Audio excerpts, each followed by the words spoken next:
up, guys? Welcome back to the channel. Hope everyone's having a great day today. So, I had originally planned on uploading a theory video today, which I've actually filmed already. I'm actually filming this after the fact, but I didn't really like how it turned out. But today's video is going to be just kind of the first update of the decade, I guess you could say. I just did one. I tend to do these in the first week of the month because I find them important to relay transparency to you guys, so you guys can stay more connected with the channel as a whole and more up to date on what's happening in my life or any sort of updates on the channel itself. So we got to start off with a couple of bombshells that I was going to dedicate one of these to their own video, but I decided I'm probably just going to title this video that as an update. But first things first is something that I deem is more important to talk about since this is a very recent thing. If you guys haven't already noticed, if you guys don't live around us and haven't been on Facebook Marketplace at all, Hayden's S2000 is up for sale. So Hayden has decided he wants to move towards a different platform, something newer, something more reliable that he can drive on a daily basis. He also wants a car that's fun and fast. So he wants a car that can do it all. Currently, he's thinking Lexus ISF or Camaro. At least that's how it was when I was talking to him last night. So no clue on when that'll happen per se. To my understanding, he's going to try to save some money up for something like that. Or he may jump into a Speed 3 as well. He has expressed interest in that. So I don't know what his plans are. I'm not going to pester him about it because in the end, he needs to do what he wants to do. He may be one of my closest friends, but I don't feel like I have the need to try to control him or anything and try to sway him one way or the other. The best I can do is just try to help him out along the way, because that's what friends should do. So to my understanding, Hayden has the car listed at $7,500. So if you guys are interested in the car or want to try to work out a deal with him, message him on Instagram. The car is up for grabs, like I said. Practice_truth. I'll put it on screen for you guys. So if you guys are interested in getting Hayden's S2000, go message him, go talk to him, and try to work something out with him.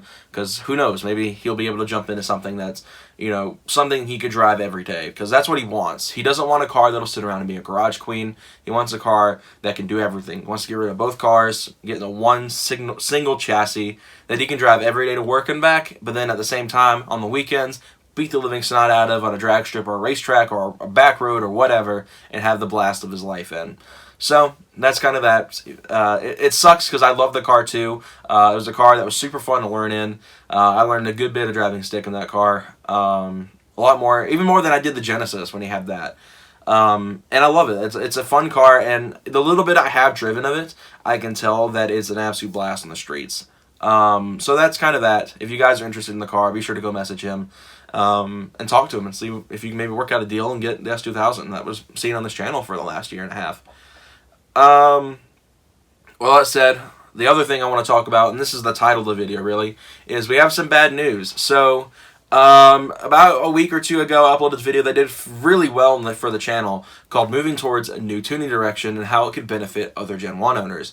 Pretty much what we had done is, according to HP Tuner's website, they are willing to take, you know, PCM structures that aren't in their system already and put them in the firmware as long as you send it in. So Michael and I got together. We attempted to see what all was available with the truck. Found out its PCM was not in their system, my Gen 1 Sport Track. So Michael was like, all right, let's pull the codes off. We'll pull the information off and we'll send it to them and we'll have it in the system and we'll be able to start on it, which is where that video came from. In fact, in that video, I showed the process was actually pulling the PCM information off the truck and you know, not the process of it getting sent in, but the process of it happening. So anyway, Michael did that that night when I went home, and we heard from HP, and they pretty much just said, F y'all, no. They said that they're not going to add it in because it's not compatible. Even though, according to Michael, they'd advertised to him as being able to tune any early 2000s Ford, meaning New Edge, Explorer, Escape, Expedition, I mean anything that like it was an early 2000s Ford. So pretty much from there, Michael has tried to go through the process of, you know, getting a refund because he's not even able to tune his own car because there's a Diablo Sport PCM on his Charger, and obviously his Mazda isn't compatible. So, and he's not even able to tune my car. He's only, like, out of all the cars that we have on the channel, the only car he's actually able to tune is my dad's Mustang.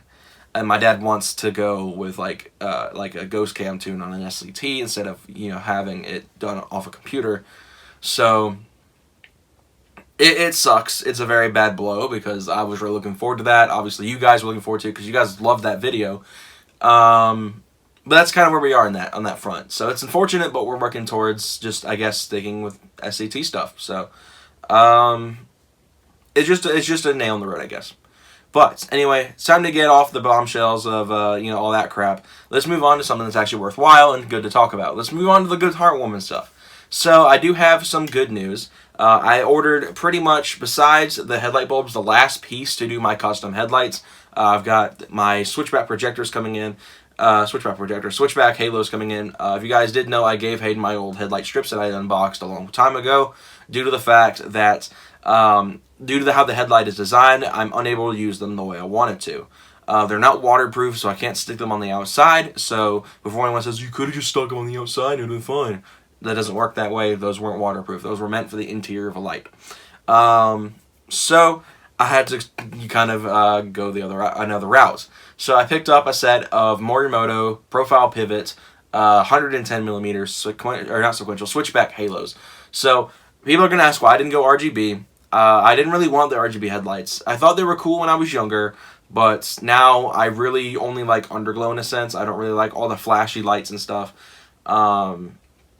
Outside of PCs, obviously. If you get me towards a PC with a bunch of RGB, I'm going to be all over it. But in terms of cars, I try to kind of stay conservative in that end, which is why I'm not doing full RGB or anything. So these are just going to be completely normal, just sequential, not sequential, switchback halos. So they'll be white when I turn on the car, and when I hit the blinker, it'll be orange. I mean, that's good enough for me. I'm happy with that. Obviously, we have the projector set up. We just don't have the bulbs to go in the set projectors yet. But pretty much we have the new lights as well that I showed off in a previous video. So we're in the end we're set up for it. We're ready to go, but minus getting the bulbs, which might have to wait on depending on finances. From there, we're gonna be able to just get started on everything. Me and my dad are gonna tear down the stock lenses just to practice tearing them apart and resealing and all that junk. Just getting general practice together.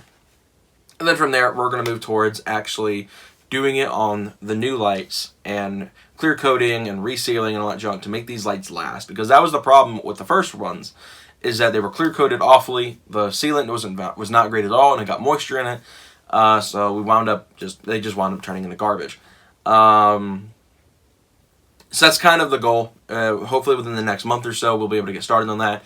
Obviously, as well, hopefully in the next month or two, we'll be able to get the engine pulled and go ahead and get it rebuilt. My goal is to have the engine pretty much at a 400 horsepower capable level, which really isn't too hard for these motors because the bottom end is really solid on these things. You have forged rods, you have an iron block. It's really hard to go wrong with any sort of iron block setup. I mean, obviously engines like the 2J have done it for a long time because they're solid bottom end. Of course, I believe they had a lot more forged components than my engine does. Obviously, stuff like a forged crank and forged pistons aren't in my engine. I do have forged rods, though, which I feel like in terms of engines, I feel like a forged rod is more important than, different forged components. Obviously, a full engine of forged components is the best way to go, but I feel like if you're going to have only one component forged, I feel like rod's the best way to go. That's just my opinion. I don't know a whole lot about engines in terms of forged versus not. So that's kind of that. And obviously head studs are a must. I don't know if we're going to have ported heads or not. It really just depends on finance at the time, because this engine's happening either way, whether it's going to be a full-blown race engine or it's going to be a stock rebuild with upgraded head studs or not. That's pretty much that. Either way, it's getting a new motor regardless, so that's kind of the good stuff. We're probably going to try to upgrade the timing setup as well, because I don't really want to worry about timing chain issues, even though it'll have a brand new set in it, because it's going to be a completely new motor pretty much. It's not going to be, it's not going to be something that's not under strain, I guess. It's going to have, eventually boost on it, and it's going to be, having the snot kicked out of it. So I need it to be able to last, not have any sort of concern with timing, and we'll be able to make it work. So that's kind of where we're at in that regard right now. Obviously, I want to get the truck painted this year as well, but right now the main focus is getting those headlights done and getting the engine taken care of. Once we can get those two things done, we'll be able to move into paint and body work and stuff like that, which Hayden's actually learning to do. So we'll be able to do that as well and make it work out, and possibly have him paint the truck, which would be kind of cool. Well, that said, in terms of the main channel, that's really all I wanted to really talk about. I don't really have a whole lot of updates to go on, minus the first two things with Hayden's car and the HP tuner situation. Like I said, we have a lot of stuff we need to do to the truck. A lot of stuff you guys have been wanting to see done. I'm still working towards the exhaust setup. I've been pretty much in limbo on that one because I haven't had the money to even get it done. But I've also been trying to decide on a muffler setup. I've got DNA short tube headers ready to go. I've got a TrueFlow X pipe ready to go. I've got tips ready to go. I just need to figure out muffler setup. And I've been torn between 3 different setups: keeping the Flowmasters, going pipes M80s, or going MagnaFlow competition style. Pretty much the MagnaFlow competition uses a very specific set of mufflers on it, which are available on MagnaFlow's website for like $79 a piece. So in the end, it'll cost me pretty much between $20 and $40 more if I wanted to swap between the pipes and excuse me, pipes M80 or MagnaFlows versus keeping the Flowmaster setup, because I'm gonna have to buy a second Flowmaster if I do go the Flowmaster route. So either way, I'm gonna have to buy a muffler of some sort. But the decision is, do I stay with Flowmaster? Even though I'm kind of sick of that tin can sound, that fake V8 sound, I want something that if I'm going to have a V6, I'm going to own the V6, which is why I'm thinking pipes or MagnaFlow. I love the fact my uncle did it for me, but I've just lost love with the Flowmaster as a whole and want to switch things up a lot. So that's kind of where we are in that end. So I haven't decided just yet, but that's kind of where we are. I'm pretty sure it's looking like MagnaFlow is going to take the cake, though. It just has that better sound. It has the deep rumble at idle, but it has a good snap crackle kind of deal going on in the revs. It's got a really good just sound overall. So I think that's pretty much where I'm going to go. Unless Hayden convinces me otherwise, because he's pretty much been my exhaust connoisseur, because Hayden's done a lot of exhaust stuff. He knows exactly how exhaust should sound, how to minimize rasp and stuff like that. So he's a very good source to go to. Pretty much if you don't have a friend like Hayden, you need one. Hayden is very smart with car stuff. Michael as well. Michael is very good with internals, with engine work, tuning stuff. Hayden's very good with exhaust stuff and offset and stuff like that. It's like literally having the two really good automotive gurus, because Michael is very performance oriented and he knows a lot about performance upgrades. Hayden does as well, but Hayden knows a lot about cosmetics and how to make a car look good and sound good. So that's why I really like having those two as friends, because it's like a really excuse me, a really good combination. But anyway, I think that's going to wrap up the update. I've bantered on a little bit in this video. Hope you all enjoyed this video. Hopefully Monday we'll be able to kick off with some sort of either caffeine and octane video, because caffeine and octane is this upcoming Sunday, or a door handle video or something. But hopefully you all enjoyed this video. I'll see you guys next time. Have a good one, everyone.